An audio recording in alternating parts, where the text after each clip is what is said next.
What up, Dennis? How we doing today? Sorry, I'm just going to turn my phone off so it doesn't make any noise. So today we're talking about, first of all, I just wanted to say, I've been doing this 35-day day challenge, as you guys can see on social media. I just want to give a massive shout out. You have to remember that it's only short term. So any sort of downness that you're feeling at the moment, it's only short term. So that's for the Danners on the social media, Instagram and Facebook stories that follow me and, oh, Dan, how do you keep up? But anyway, so Ask Dan today.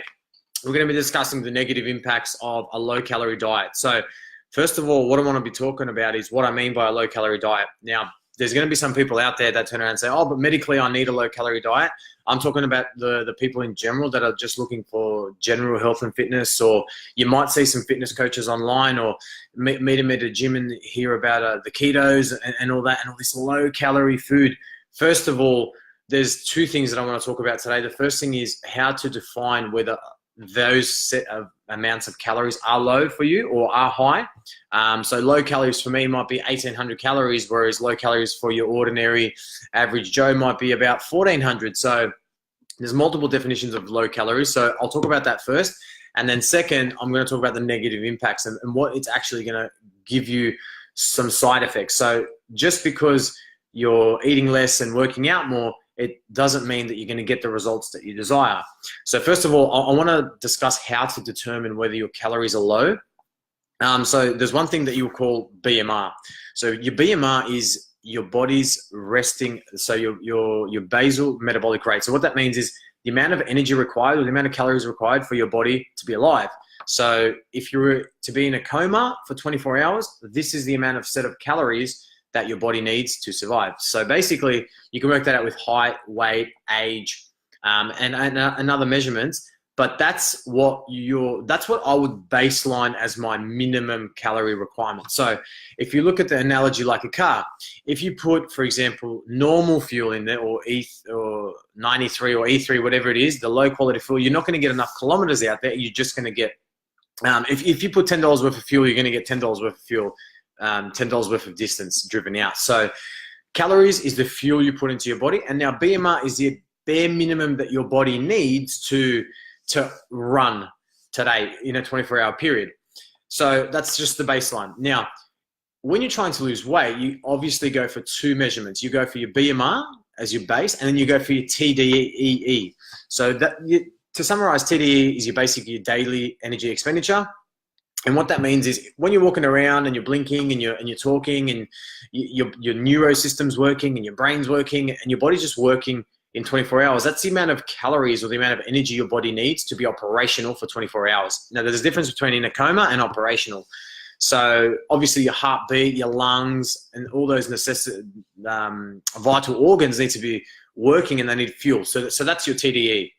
So now basically the low calories that I'm talking about is sometimes I hear people, sometimes I get a client that tells me, oh, Dan, so-and-so said that they're on 600 or 700 calories and they're losing a lot of weight. Well, yeah, they're going to be losing a lot of weight because they're on so small amount of calories and they're adding physical activity on top of that, which is why they're losing so much weight. But what you'll tend to notice is that that's not sustainable. Now, most people will skip breakfast, skip lunch, and then have a massive dinner. Sometimes that works with intermittent fasting. That style of diet is called intermittent fasting. The reason why that works for some people is because their stomach will shrink to such a small size that when they eat a massive meal, they can't really stomach it, so they'll stop eating halfway through. Therefore, their calories remain really low. But what to look out for and some side effects is, first of all, it's loss of nutrients. So your body needs vital. You hear me talk about in previous Ask Dans, the micronutrients. So your body needs them to survive. Like they're vitamins and minerals and all the necessities that your body needs to keep you regular, digestive system regular, gut health and all that, immunity and all those other good things. So basically other side effects or other side effects that you can expect to see is nausea. You'll start feeling nauseous all the time and very lightheaded. And that could be a sign of, most people think, it's all stress related. But realistically, if you're not fueling your body enough and you're being more active than what you should be, that's a sign for your body to say, hey, slow down, or hey, I need some more fuel. So that's something to look out for. You can also get fatigue. So you constantly feel tired and you constantly just feel down emotionally. and fatigue is not necessarily just physical fatigue. It's also emotionally and mentally draining. So if you're constantly feeling drained and then nauseous on top of that, it's most likely a sign. I mean, look, I'm talking from your general perspective. There could be medical issues behind it, but I'm saying generally, when your nutrition's poor, you will get these side effects on a low-calorie diet. So, for example, if my base, we'll go a step back a bit. If my BMR is 1,400 for the day or 1,800 as it stands now, and I'm consuming 1,200, my body's got to adapt. So it's going to either start slowing down, and nausea and fatigue is your body's message to say, hey, either you give me some more fuel, or we need to slow your body's not going to be running optimally, so we need to slow it down so we can meet the 600 or 700 calories that you're ingesting. So you will notice with in regards to the bathroom, so you may get some constipation, and it may be quite difficult for you to go to the bathroom. That's also another sign that you need to reassess your micronutrients. It could just be your fiber. That's just a clear sign that you really need to assess your calorie and nutrition. I mean, again, non-medical related. If it's a medical related issue, I mean, please, by all means, before assessing your diet, go speak to your GP or even speak to a nutritionist. Feel free to reach out. I can recommend some around the Sydney metro area. Other than that, you're really headaches. Now, headaches, multiple nutrients or lack of nutrition can cause headaches. Now, sometimes it's as simple as water, a deficiency in water, high amount of salt intake, or in some cases, a low amount of salt intake, lack of magnesium, lack of micronutrients, and poor nutrition. So if you're constantly seeing headaches or you're constantly getting headaches, most likely revise what your nutrition looks like. See if you've made any changes. Again, in line with your doctor, in line with your GP, you would say, these are my symptoms. I'm constantly getting headaches, but this is what I've also done. I used to have 3 meals a day. Now life's too busy, work's too busy, whatever it may be, and I'm only just having dinner. I might have a light snack throughout the day, and I really don't drink enough water. And I can quite certainly say your doctor will most likely recommend you up your water and go on a specific health plan. Use Eat for Health Australian guidelines as a great starting point. I mean, majority of the plans or majority of the clients that I work with are built on those guidelines, and those guidelines are there for a reason. It's a starting point. It's a baseline for a good health approach. So basically, part two and the physical impacts that you'll start seeing are, I'm going to use a camel analogy. I like to say when a camel is in the desert, it stores a lot of water, and knowing that it's at a deficit. So your body will do the same thing. It's basically going to store the food that you're putting. So you can be eating 700-800 calories, and your body's just going to store it. So you will plateau. Your performance, your physical performance will go down. So your strength and your stamina, all those traits will go down, and you won't have a reason why. Now, normally, as humans, we'll tend to be, oh, well, obviously still I'm eating too much, so I'm going to go down a bit further. Now, from personal experience, I was at one stage doing training twice a day, 40 minutes each interval, so 40 minutes of low-intensity cardio in the morning, and then 40 minutes of strength, ridiculous resistance training at night. But I hit a plateau, so I said, oh, obviously my body's just adapted to the amount of food I'm eating, so I took out 200 calories. That didn't work, so I took out 200 more, and I was basically living off 800 calories a day. Now, 800 calories a day for some people is exactly what they require based on medical conditions. For my body and my physical level and my physical activity levels, it was far too low.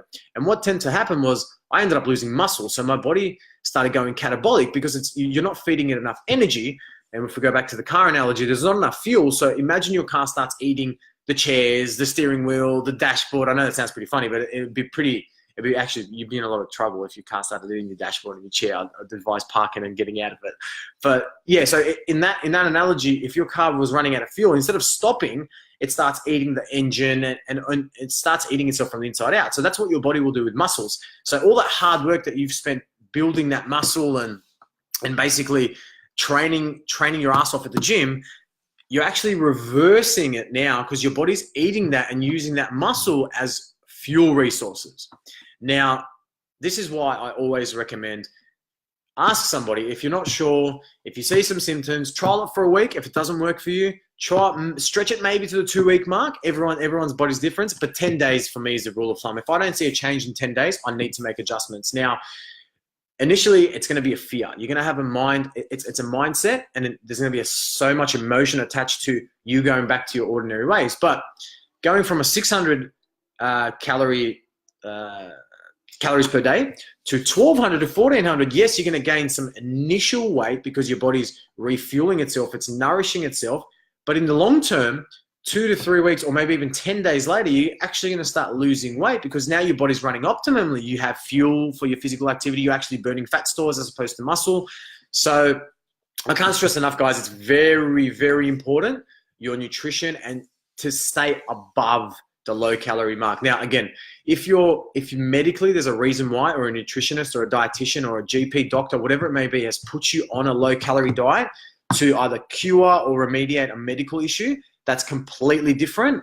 But again, before making any nutritional changes to your diet or even assessing what's low calories, high calories, feel free to reach out. I can make some recommendations or go see your local doctor, and I'm pretty sure they'll point you in the right direction. As always, guys, it's been a pleasure. I hope you're loving the content. Today's actually been the longest Ask Dan seminar because I just keep rattling on.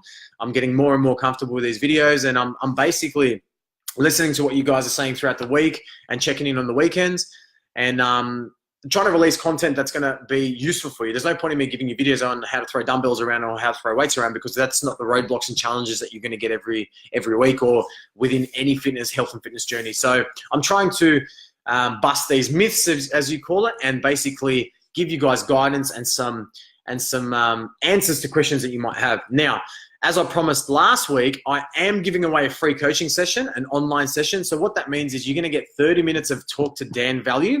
I will be putting the link up either on Facebook or Instagram. I haven't checked, but within the next 3 days. So basically there's going to be a link, and it's only for 5 viewers. 5 people that follow on Instagram or Facebook get the ability to talk to me for half an hour, ask me any sort of health and fitness questions, get me to do a lifestyle assessment for them, give them hot tips about what they can and can't do to further improve their fitness, or any sort of nutritional questions. Feel free to ask. I'm giving that away, and like I said, the link will be on social media. Have a great night. Apologies for the long Ask Dan segment, but I'm hoping it's giving you guys value and it's enabling your health and fitness journey to be better. Now, as always, have a great week. I'll catch you guys on Saturday for Stressless Saturday. Catch ya.